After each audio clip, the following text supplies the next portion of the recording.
this is the place that I came to try and end my life. I was going to commit suicide right here. I was parked here on this slipway. It was quite late at night, maybe 1, 2, 3 in the morning, and things had got too much for me. You know, I was falling further and further into crack cocaine addiction at the time, and I couldn't see a way out, and my mind was all over the place. I was suffering from, I mean, they call it temporary insanity, psychosis. I left my house and I drove here intentionally to end my life. I parked on this slipway and I had the car in gear, and I rocked on the clutch, probably back and forth for a good few hours. And I turned the car off, I changed my mind, and then I sat here crying. I was a broken man, you know. I knew my life had fallen past the point of what I felt was no return, and I couldn't see a way out. Now, people say that suicide is a selfish thing. It didn't feel selfish to me at the time. I mean, luckily I didn't go through with it. It didn't feel selfish in the fact that I felt that I was such a burden on my family's and my friends' lives that the good thing to do for them was for me to end my life. Yeah, I know they'd be upset. I understood that, but I didn't feel that they'd be upset for long. Well, at least he's gone now. At least he's at peace. We haven't got to worry about Chris anymore. You know, that's what my mind told me. My mind told me, go on, do everybody else a favor and end your own life.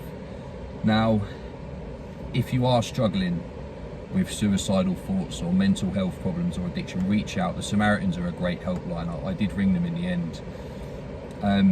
You know, there is always someone to talk to. Just open up and just try and speak to somebody if you are struggling. Now, the reason I picked this slipway is because I don't know if you can quite see across here, there's a weir. And I figured if I drove my car into here, it'd plop off the end of the slipway. I'd go across to the weir and my car would fill with water and I would die a watery death. That was my plan. As I say, I was in such a bad place, but I couldn't go through with it. I rocked on that clutch and I got nearer and nearer to the water. My wheels were in the water at one point, and I changed my mind and I couldn't go through with it. And then, as I say, because I felt I was doing everybody else a favor by killing myself, I then felt even more useless as a person, that I couldn't do them the favor that they needed by killing myself. I felt that I'd failed at that as well, and that I was a failure. Now, that's not the case. You know, if I had gone in there and I had committed suicide that day, then, you know, I don't know what the reaction to that would have been. You know, my family would have been in pieces, my mother especially, my father, my brothers. You know, I would have left a little girl, when she does eventually find me, you know, oh, your dad killed himself, you know, he went up to, you know, that would have made this place bad. And the reason I've come here today to film this video is, it's not only to raise awareness of the seriousness of drug addiction and the seriousness of mental health problems, but it's also for me. It's so I can sit here and change my memory of this place. I've been putting off doing this video for quite a while, because it's an emotional place. You know, I was broken last time I was here. It was some 4 or 5 years ago. It was before I went to prison, before I nearly lost my leg. It was well before all that, and I was in a really bad place. You know, I'd sat at home, and I didn't know where to turn. I didn't know what to do, and I just chose to go by the water. Now, I'm sure a lot of you will know that follow my journey. I love being by the water now. I find it incredibly peaceful, though I won't go into it.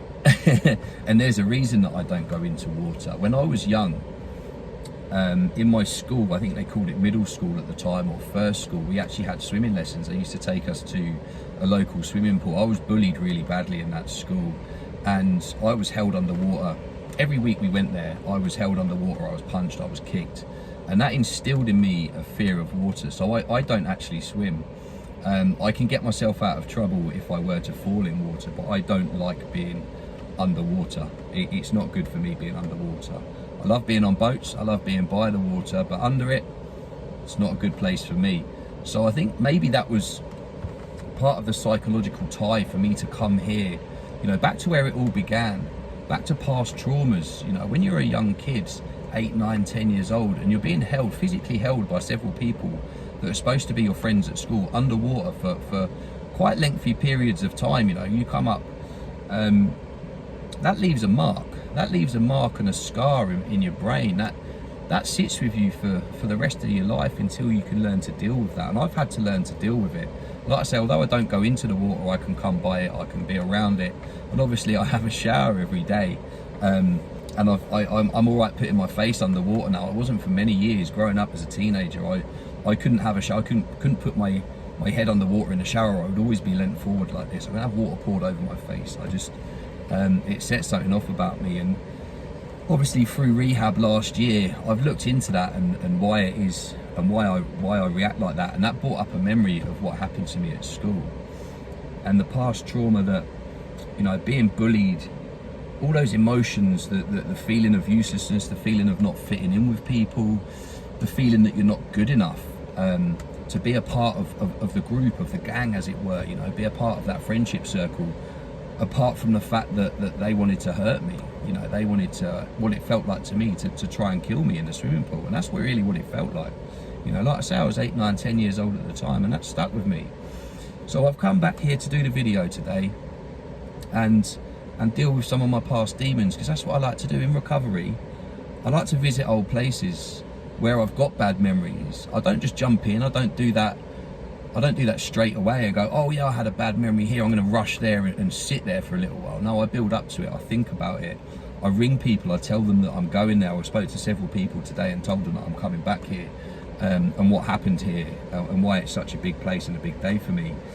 And it's basically, this is another milestone in my recovery. It's another hurdle that I've had to get over and that I want to get over. Because I like to grow. I like to grow every day. So that's why I'm sat here in my car, to change my memory, to change things, but do it in the right way. I've had to build up to this for some time, and today's the day that I'm beating my demons of sitting here in my car. I have absolutely no plans to drive into that water today. I'm going to drive off that way and I'm going to go home and I'm going to enjoy the rest of my day.